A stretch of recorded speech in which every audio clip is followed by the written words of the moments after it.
ముందుగా దేవునికి స్తోత్రం చెల్లిద్దాం.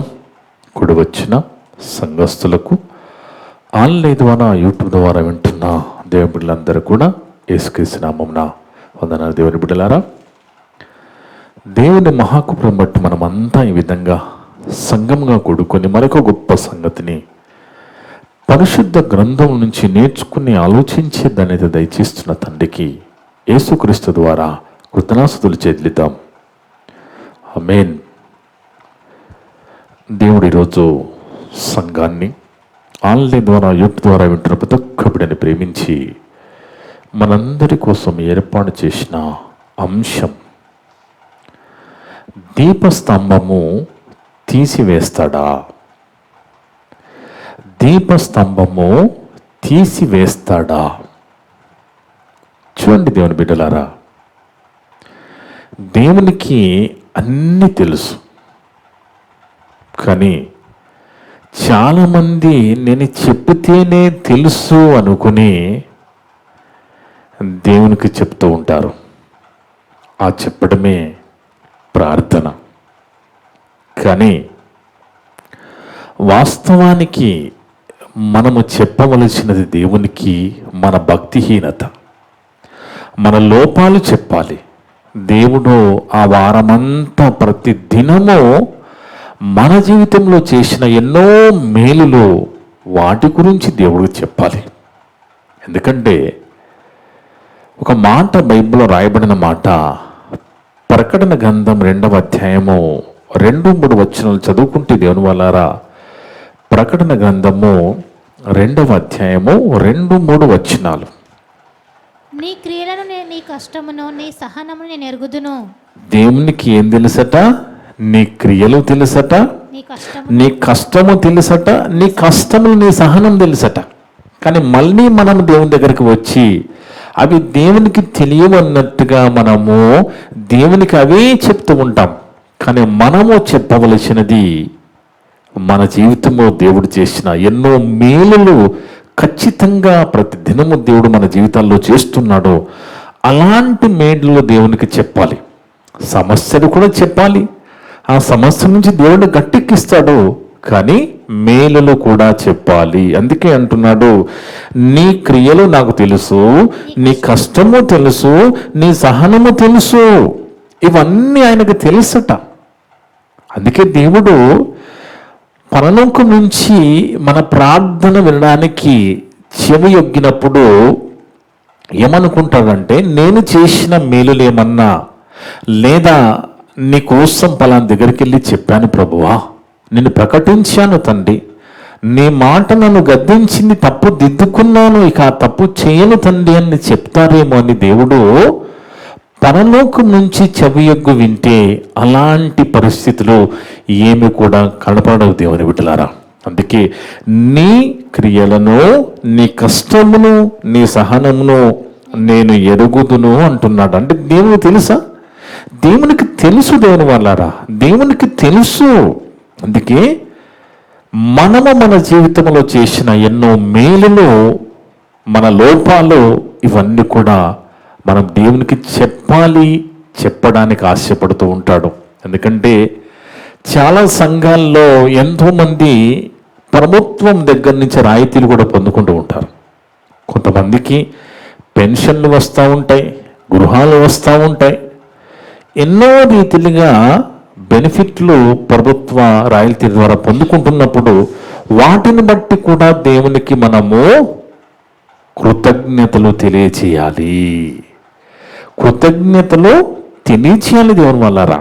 అందుకే చూడండి, మనం బాగా ఆలోచిస్తే మనకి ఎప్పుడు ఏమి కావాలి, మనకు అవసరమో, మనకి ఏమి ఇవ్వాలి ఏమి ఇవ్వద్దు అనేది దేవునికి తెలుసు.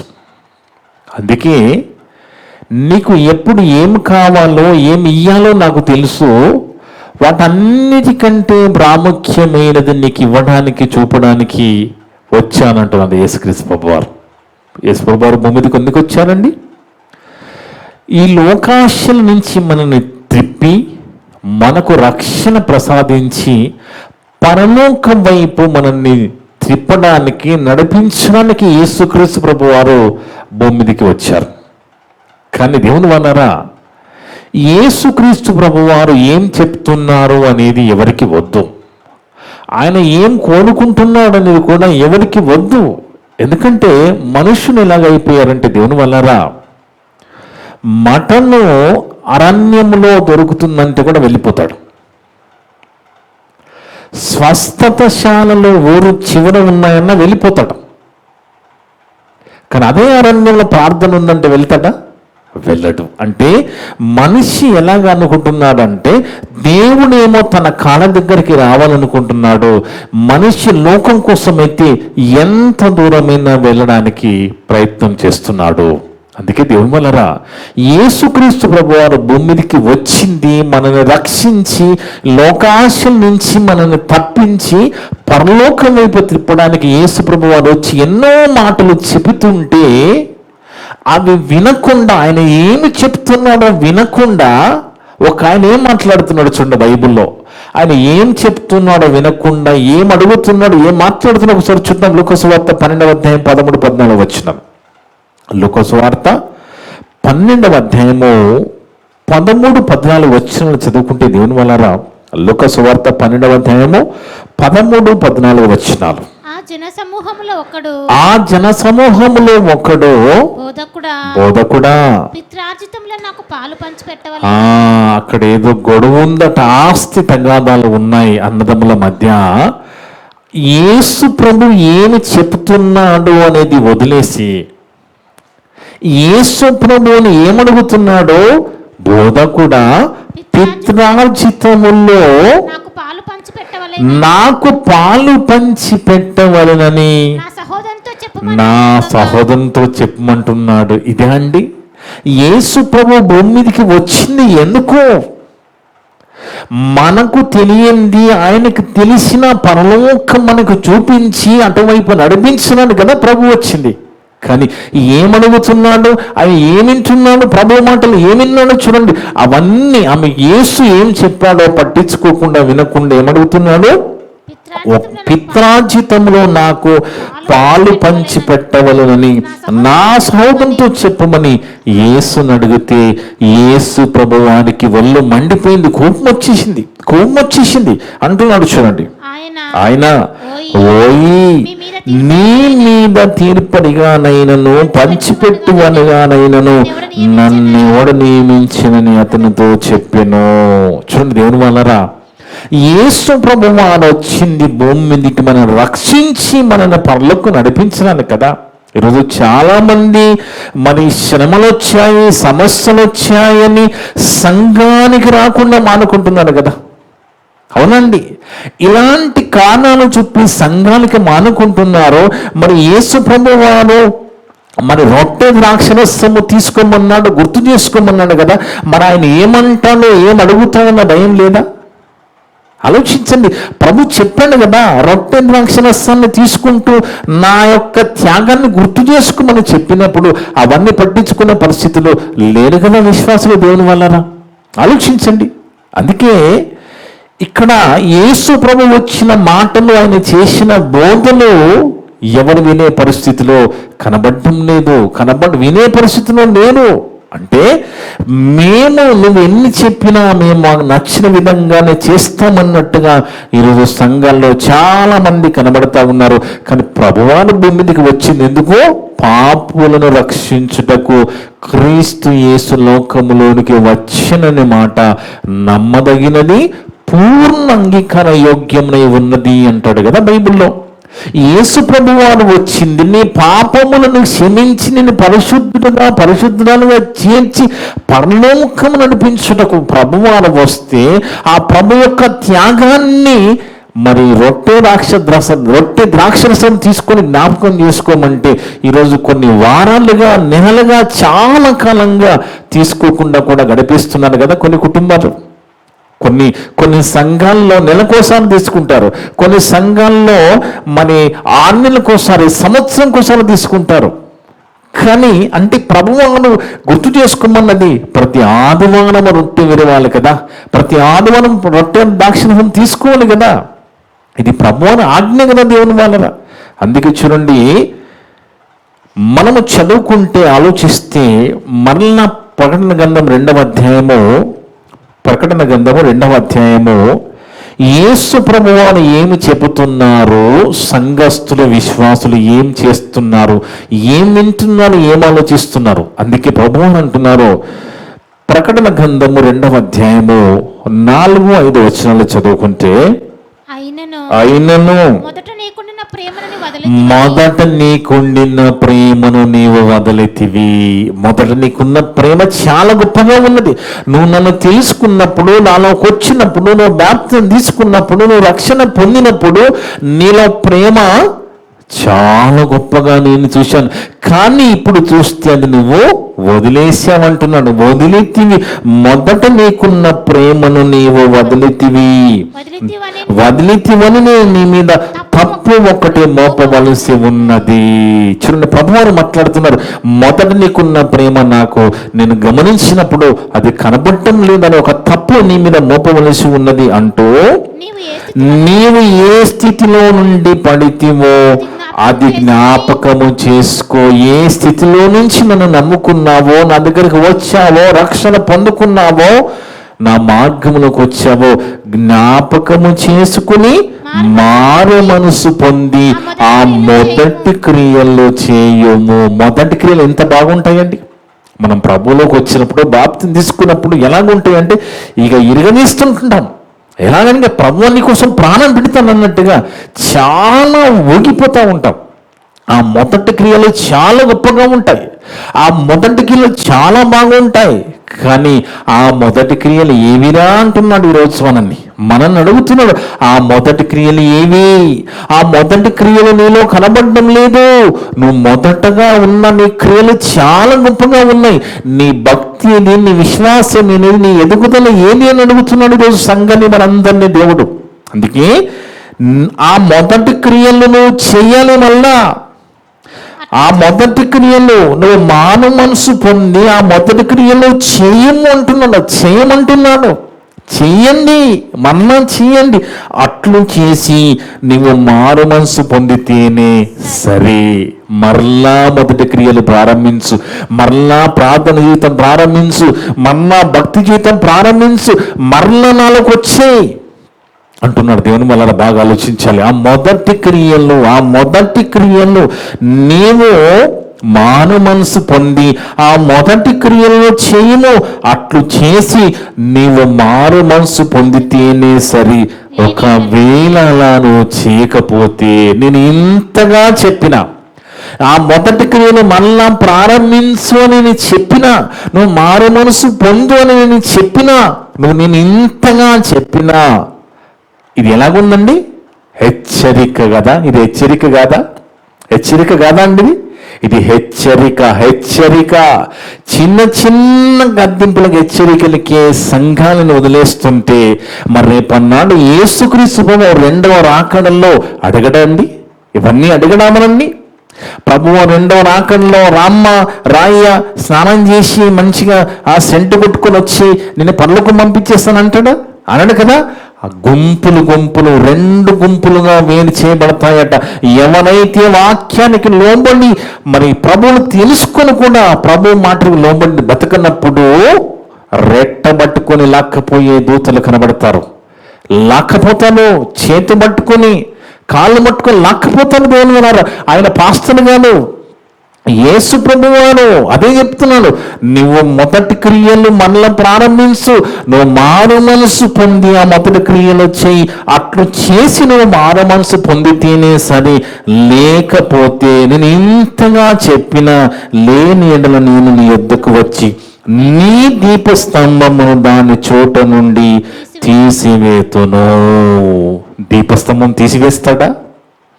ఆ దీపస్తంభము తీసివేస్తే ఏంటి అనుకుంటున్నా చాలా మందికి తెలియక. నీ దీపము స్తంభం మీదనే ఉండాలి.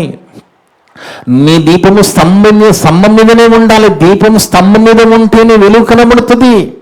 అందుకే దేవుని వల్ల మరి స్ట్రీట్ లైట్లు కూడా ఎక్కడ ఉండాలండి?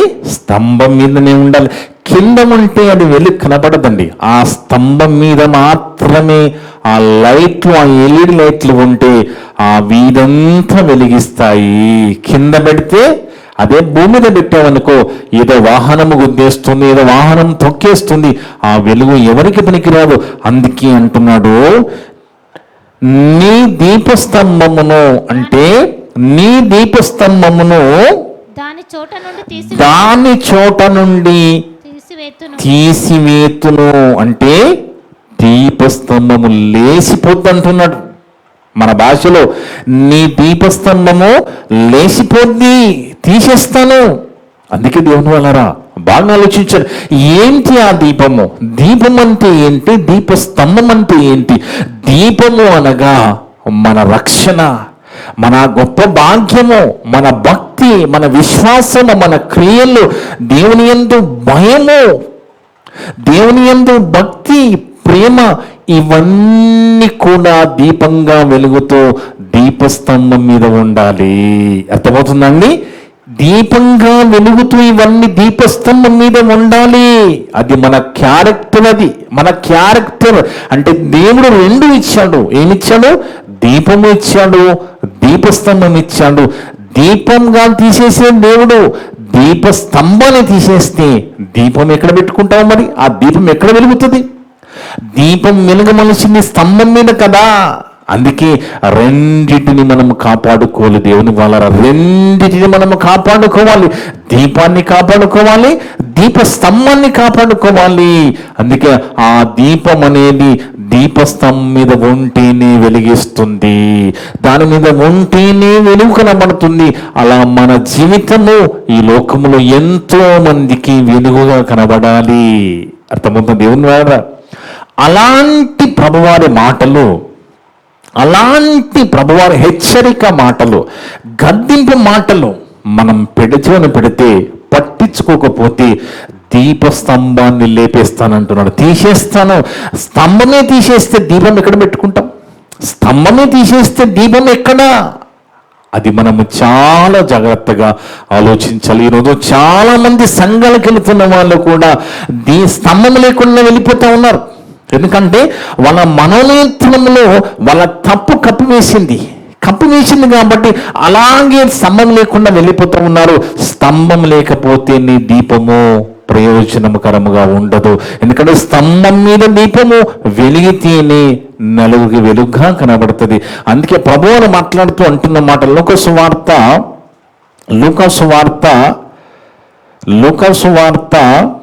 5వ అధ్యాయము, లూకాసు వార్త 5వ అధ్యాయం 14-15 వచనం చదువుకుంటే దేవుని వలన, లూకాసు వార్త 5వ అధ్యాయము 14వ వచనం.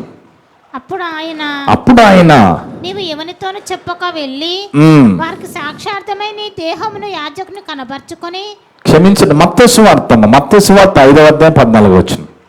మత్తయి వార్త 5వ అధ్యాయం, మత్తయి వార్త 5వ అధ్యాయము 4-5 వచనాలు, 14-15 వచనాలు. మీరు లోకమునకు వెలుగై ఉన్నారు. మత్తయి వార్త 5:14-15.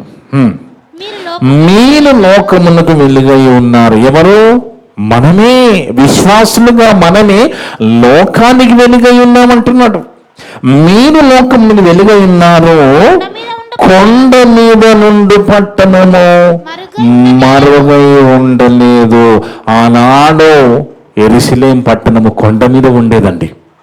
ఆ యెరూషలేము పట్టణము కొండ మీద ఉండి అందరికీ బాగా కనబడేది. ఈరోజు ఆ కొండ మీద ఉండే పట్టణం ఎవరంటే విశ్వాసులే, సంఘమే, మనమే. ఇప్పుడు లోకానికి మనము వెలుగుగా కనబడాలి.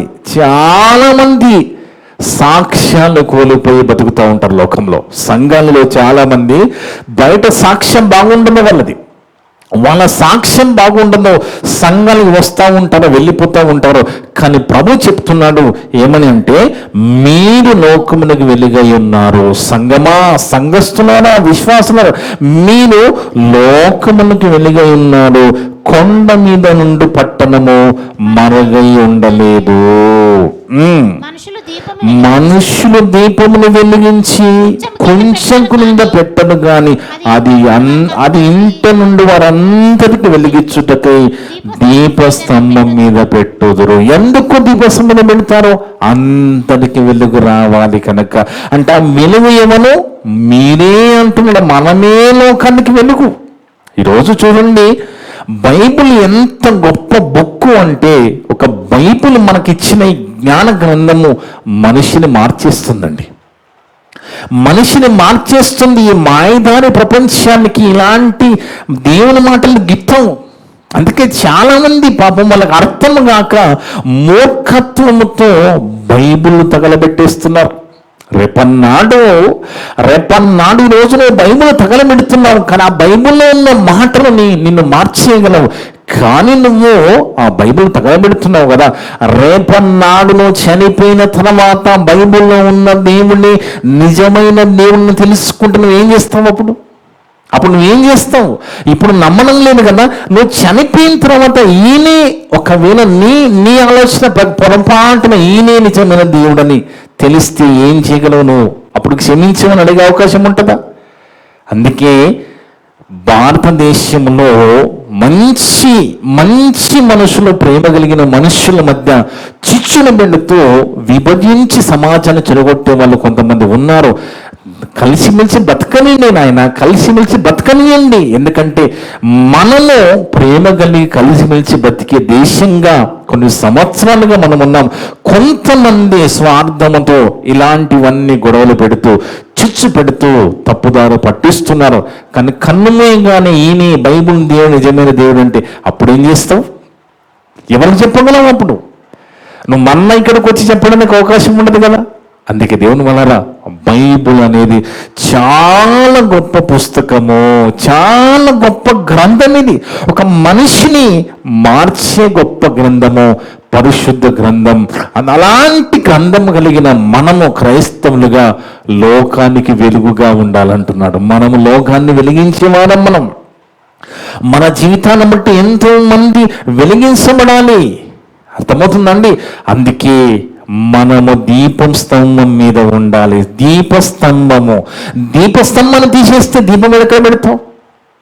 అందుకే దేవుని వలన కొన్ని మాట మనం చూస్తే ప్రభువారు మాట్లాడుతూ లూకా సువార్త 9వ అధ్యాయం 62వ వచనము, లూకా సువార్త 9వ అధ్యాయము 62వ వచనం మనం చదువుకుంటే, లూకా సువార్త 9వ అధ్యాయము 62వ వచనం.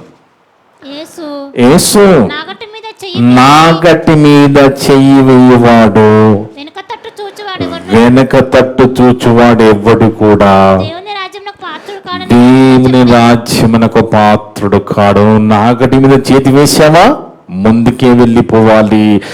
అందుకు యేసు నాగటి మీద చెయ్యి పెట్టి వెనక తట్టు చూచువాడెవ్వడును దేవుని రాజ్యమునకు పాత్రుడు కాడని వానితో చెప్పెను. వెనకడుగు వేశావా, నా రాజ్యానికి నువ్వు పాత్రుడు కావు అంటున్నాడు. ఎందుకంటే చూడండి దేవుని వలన మన జీవితాల్లో మనకి దేవుడు ఎన్నో రకాలుగా మేలులు చేస్తున్నాడు, సమస్యలు వస్తున్నాయి. కానీ దేవుడు ఏం కోరుకుంటున్నాడంటే సమస్యలు మాత్రమే కాదురా నువ్వు చెప్పేది, నేను నా ద్వారా నువ్వు పొందిన మేలులు ఎప్పుడైనా నాకు గుర్తు చేసావా, ఎప్పుడైనా దాన్ని బట్టి నాకు కృతజ్ఞత తెలియజేసావా అంటున్నాడు దేవుడు. అలా ఏమైనా చెప్తారేమో, అలా ఏమైనా లోకాన్ని వెలిగించడానికి ఏమైనా పరిగెత్తుతారో, నా గురించి చెప్తానో అని, అలాంటి ఏమైనా చెప్తానేమని దేవుడు ఎదురు చూస్తుంటే మనం ఎంతసేపటికి మన కష్టాల బాధలే చెప్పుకుంటూ వెళ్ళిపోతున్నాం. కానీ వాటన్నిటి నుంచి మనల్ని గట్టెక్కించే దేవుడు మన దేవుడు. ఆయన చేయగలడు, గట్టెక్కించగలడు. కానీ ఆయన చెప్పిన మాట, మొదటి క్రియలు నువ్వు ప్రారంభించు. నువ్వు మొదటగా ఎలాగున్నావు అలాగే మారు మనసు పొంది నీ మొదటి క్రియలు ప్రారంభించు, లేదా దీపస్తంభాన్ని తీసివేస్తానంటున్నాడు. దీపస్తంభము తీసివేస్తే ఇక దీపం ఎక్కడ? స్తంభము తీసివేస్తే దీపం దేనికి పని చేస్తుంది దేవుని వాళ్ళరా? అందుకే మనం చాలా జాగ్రత్తగా ఆలోచించాలి. ఇంకో మాట కూడా చూస్తే లూకా సువార్త 13వ అధ్యాయం 24వ వచనము, లూకా సువార్త 13వ అధ్యాయము 24వ వచనం చదువుకుంటే, లూకా సువార్త 13వ అధ్యాయం 24వ వచనం. ఆయన వారిని చూచి ఇరుకు ద్వారమున ప్రవేశింప పోరాడుడిది. పోరాటం. మన క్రైస్తవ జీవితం అంటే ఒక పోరాటం. అందుకే ఏమంటున్నాను, ఇరుకు ద్వారమున ప్రవేశింప పోరాడుడి. అనేకులు ప్రవేశింపజూతురు గాని వారి వలన కాదని మీతో చెప్పుచున్నానంటే, వారి వలన కాదు అంటే అది ఎంత కష్టంతో కూడుకున్నదో. నీ విశ్వాస భక్తి జీవితంలో నీకు ఎన్నో శ్రమలు, సమస్యలు, నిందలు, బాధలు ఏమి వచ్చినా నీవు నాగటి మీద చేయి వేసి ముందుకే వెళ్ళాలి. ఎందుకంటే ప్రభువాను చెప్తున్నారు, అనేకులు ప్రవేశింపజోతురు గాని వారి వలన కాదని మీతో చెప్పుచున్నాను. ఒకనాడు ఇస్కరియోతు యూదా కూడా ప్రవేశించడానికి ప్రభు దగ్గరకు వచ్చారు కదా. ఇస్కరియోతు యూదా కూడా పరలోకం ప్రవేశించడానికి ప్రభు దగ్గరకు వచ్చాడు. కానీ చివరి వరకు ఏమైపోయింది? చివరి వరకు సాతాను మాయలో పడి ధనాపేక్షతో, ధనము కోసము, వెండి కాసుల కోసం ప్రభుని అమ్ముకోవడమే కాకుండా తను తాను చంపుకొని నరకానికి వెళ్ళే పరిస్థితి వచ్చింది. అందుకే దేవుని వలరా బాగా మనం ఆలోచించాలి. యేసుక్రీస్తు రాకడకు మనం సిద్ధపడి కలిగి ఉండాలి. మన భక్తి విశ్వాస జీవితంలో ఎంత ఎదుగుదల ఉందో మనం చూసుకుంటూ ఉండాలి. ఎందుకంటే అలా చూసుకోకపోతే మనం విశ్వాసంలో బలహీనపడిపోతాము. ఆ మొదటి క్రియలు మనలో కనబడకపోతే దీపస్తంభము తీసివేస్తానంటున్నాడు. అర్థమవుతుంది దేవుని వలన. ఆ మొదటి క్రియలు మనం ప్రారంభంలో ప్రభు దగ్గరికి వచ్చినప్పుడు ఎలాగున్నామో ఆ మొదటి క్రియలు మరలా ప్రారంభించండి, మారు మనసు పొంది. లేదంటే దీపస్తంభాన్ని తీసివేస్తానన్న మాట అది ఎంత కఠినంగా, ఎంత హెచ్చరికగా ఉన్నదండి. అందుకే దేవుని వలన నేను మీకు చెప్తున్నప్పుడు కూడా నేను ఎలాగున్నాను, నా ఆలోచన విధం ఎలాగున్నది, నేను ఏ విధంగా బ్రతుకుతున్నాను అనేది కూడా నేను పరిశీలన చేసుకుంటూ మీకు చెప్పుకుంటూ వెళ్ళిపోతూ ఉంటాను. కానీ మనమందరం ఒకనాడు ప్రభు వచ్చినప్పుడు ప్రభుతో పాటు పరలోకం వెళ్ళే విధంగా ఉన్నామా లేదా ప్రతి దినము చూసుకోవాల్సిన బాధ్యత మన మీదనే ఉన్నది. ఎందుకంటే ఆ ఇరుకు ద్వారమున ఎంతో మంది ప్రవేశింపజూతులు కానీ వారి వలన కాదు అంటున్నాడంటే దాని అర్థం ఏంటంటే అది అంత కష్టంతో కూడుకున్నది. కాబట్టి ఎన్నో సాధక బాధలు అనుభవించి మనం ఆ దేవుడున్న పరలోకము చేరాలి. కాబట్టి ఈ భూమి మీద వాటన్నిటిలో కూడా దేవుడు సాయం చేసి గట్టికిస్తాడు. కానీ మనము చేయవలసిన క్రియలు, ఆ మొదటి క్రియలు మరలా మీరు ప్రారంభించండి. అరే ఎవరన్నా మీకు చెప్పింది నేను ఆస్తి తగాదాలు తీర్చడానికి వచ్చానా? ఓని నేను వచ్చిన పని ఇదే అంటున్నాను ప్రభువారు అన్నాడు. నేను వచ్చిన పని మీ అన్నదమ్ముల మధ్య ఆస్తి తగాదాలు తీర్చడానిక, అది పంచడానిక నేను వచ్చింది. నేను ఈ లోకాశ నుంచి మిమ్మల్ని తిప్పి మీకు మిమ్మల్ని రక్షించి పరలోకం వైపు తిప్పడానికి నడిపించాను కదా నేను వచ్చానని ప్రభువారు మాట్లాడుతుంటే ఆనాడు వాళ్ళు అర్థం చేసుకున్నది ప్రభువారు మాటలు. ఈనాడు కూడా చాలా మంది ప్రభువారు బోధలు ఆ మాటలు అర్థం చేసుకోకుండా బ్రతుకుతున్నారు. కానీ దేవుని వల్లరా మన కన్ను మూస్తే చాలా ప్రమాదంలోకి వెళ్ళిపోతాము. అప్పుడు మనం ఎంత గీపెట్టినా, ఎంత మొత్తుకున్నా మన గోడు వినే వాళ్ళు ఉండరు. అందుకే బతికున్నప్పుడే చెప్తున్నాడు ఏమని, నీ మొదటి క్రియలు నువ్వు ప్రారంభంలో నువ్వు ఏ స్థితిలోంచి పడ్డావో ఆ స్థితిలోంచి మళ్ళీ లేవు అంటున్నాడు. చదవమ్మ 2:5. నీవు ఏ స్థితిలో నుంచి పడితివో అది జ్ఞాపకం చేసుకుని మారు మనసు పొంది ఆ మొదటి క్రియలు మళ్ళా ప్రారంభించు. అట్లు చేసి నీవు మారు మనసు పొందమంటున్నాడు. నువ్వు మళ్ళా మారు మనసు పొందు. నువ్వు ఆ మొదటి క్రియలు ప్రారంభించు, మారు మనసు పొందితేనే సరి. లేని ఎడల నేను నీ యొద్దకు వచ్చి నీ దీపస్తంభమును దాని చోట నుండి తీసివేతును. నీ దీపస్తంభాన్ని తీసేస్తాను. నీ దీపస్తంభం భర్త భక్తిలో ఉంటే భార్య లాగేయకూడదు, భార్య భక్తిలో ఉంటే భర్త లాగేయకూడదు, భార్య భర్తల భక్తిలో ఉంటే పిల్లలు లాగేయకూడదు, పిల్లల భక్తిలో ఉంటే తల్లిని లాగేయకూడదు. ఎందుకంటే యవ్వన ఆత్మ జీవితానికి వారే తమ దీపాన్ని దీపస్తంభం మీద ఉండే విధంగా చూసుకోవాలి. దేవుడు రెండు ఇచ్చాడు, దీపం ఇచ్చాడు, దీపస్తంభం ఇచ్చాడు. నీ దీపం దీపస్తంభం మీద ఉన్నదా లేదా అనేది నువ్వు పరిశీలన చేసుకుంటూ ఉండాలి. లేదు అంటే ఇమీడియట్గా మారు మనసు పొంది మొదటి క్రియలు ప్రారంభించు అంటున్నాడు దేవుడు. చాలా జాగ్రత్తగా ఆలోచించండి దేవుడు. ఒకనాడు దావీదు భక్తుడు దేవునికి నచ్చిన విధంగా పరిపాలన చేస్తూ దేవుని జ్ఞానమును బోధిస్తూ ఆ జ్ఞాన ప్రకారంగా బతుకుతున్నప్పుడు ఆనాడు దావీదు ఎంతో మందికి మాదిరిగా కనబడ్డాడు.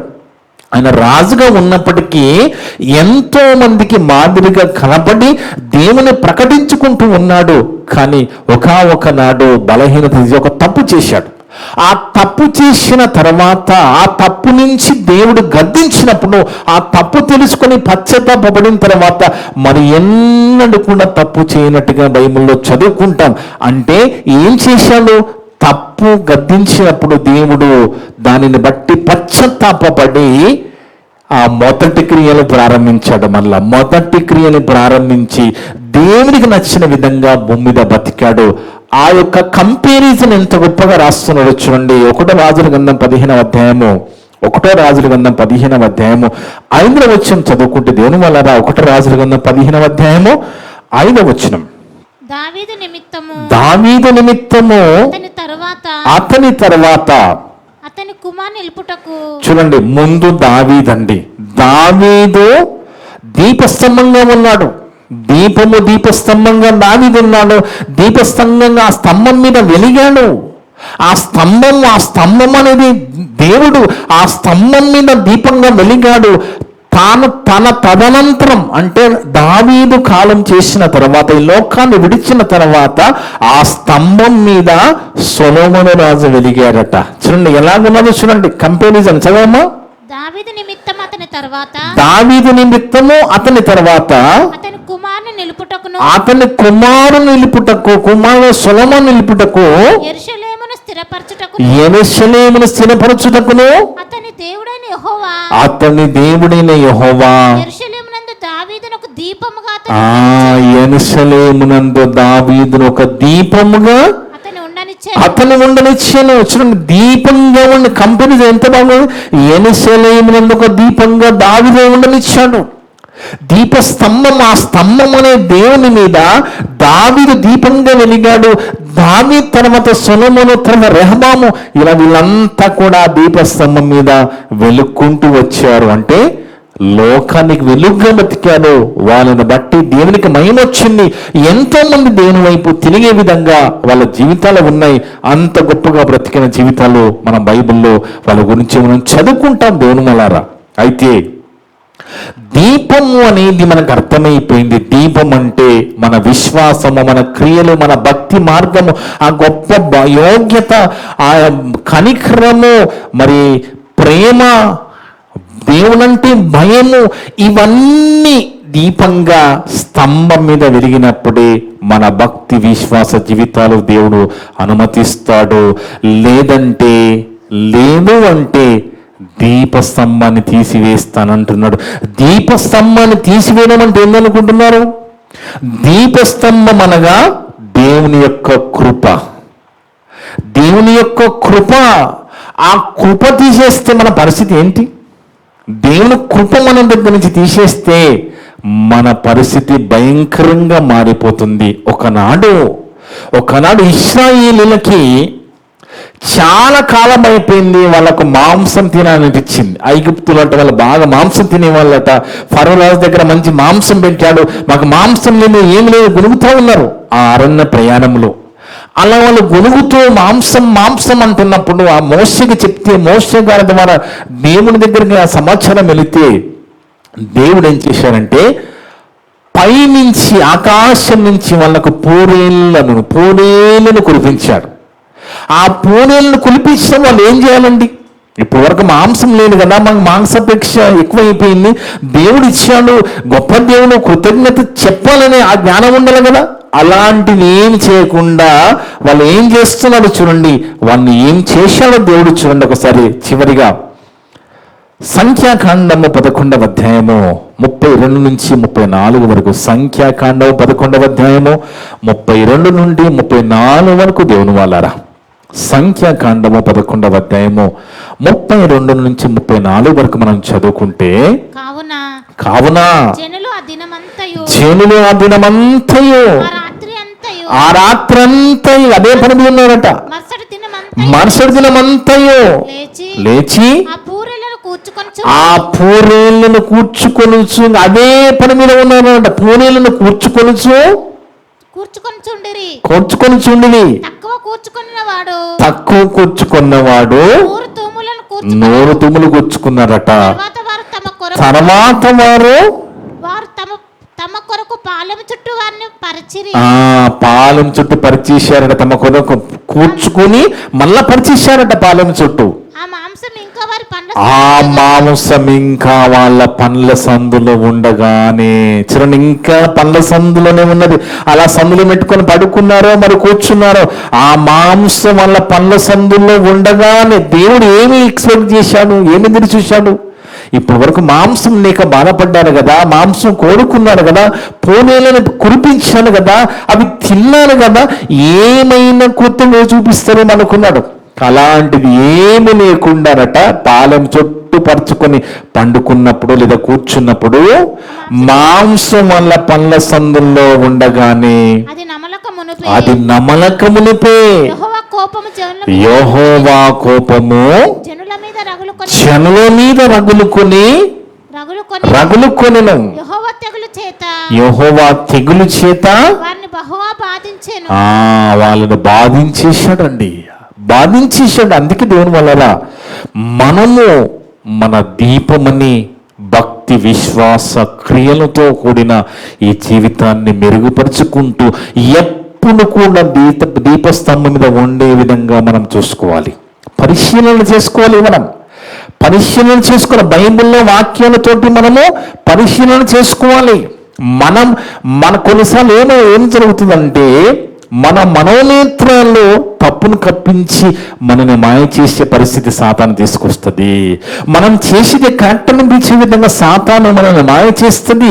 అలా చేసే మాయలో పడినప్పుడు దీపస్తంభం తీసేస్తే మన పరిస్థితి ఏంటి? దేవుని కృప తీసేస్తే మన పరిస్థితి ఏంటండి? అందుకే దీపస్తంభం తీసివేస్తానంటున్నాడు. ఎవరికి, ఎప్పుడు, ఎలా అంటే, ఇన్ని చెప్పినా కానీ, ఇన్ని మాటలు ప్రభు చెప్పినా, ప్రభు వచ్చింది పనులకు నడిపించడానికైనా కానీ, ఒకనాడు ఒక ఆయన వచ్చి, నా సహోదరుల మధ్య, నా సహోదరుతో నాకు ఆస్తి పంచాయతీ ఉన్నది, నువ్వు ఒకసారి తీర్చవా? ఇప్పుడు లోకంలో కూడా కొంతమంది మీడియేటర్స్ ఉంటారు కదా, ఏదైనా ఆస్తి తగాదాలు ఉన్నప్పుడు వాళ్ళు మధ్యవర్తులుగా ఉండి సెటిల్మెంట్ చేసి వాళ్ళని కొంచెం డబ్బులు తీసుకుంటారు. అలాగా ప్రభు దగ్గరకు వచ్చి ప్రభు మాటలు వినకుండా, మా సహోదరుతో నాకు పిత్రార్జితంలో గొడవ ఉన్నది, ఒకసారి తీర్చమా అన్నప్పుడు, ఓరే నేను వచ్చింది దీనికా, నువ్వు నన్ను వాడుకోవాల్సింది దీనికా అన్నాడు. ప్రశ్నించాడు ప్రభు. ఈరోజు మనందరితో మాట్లాడుతున్నాడు హెచ్చరికగా. ఏమని? మనము ప్రారంభంలో ఎలాగున్నామో ఇప్పుడు ఎలాగున్నామో పరిశీలన చేసుకోవాలి. ప్రశ్న వేసుకోవాలి. ప్రశ్న వేసుకోవాలి. ఆ మొదటి క్రియలు ప్రారంభించాలి. మారు మనసు పొంది. లేదు అంటే దీపస్తంభము లేపేస్తే ఇక మనని ఎవ్వరు కూడా కాపాడలేరు దేవుని వాళ్ళారా. అందుకే ఆ దీపస్తంభం ఉన్నన్ని రోజులు మనము దేవునిలో లోకంలో వెలుగుగా ఉంటాము. ఆ స్తంభం తీసేస్తే మనము దేవునికి దూరం అయిపోతాము. ఆ కృప మన మీద ఉండదు. అలాంటి పరిస్థితులు మనం తెచ్చుకోకుండా ఖచ్చితంగా మనము మన విశ్వాస భక్తి జీవితాలు మెరుగుపరుచుకోవాలి.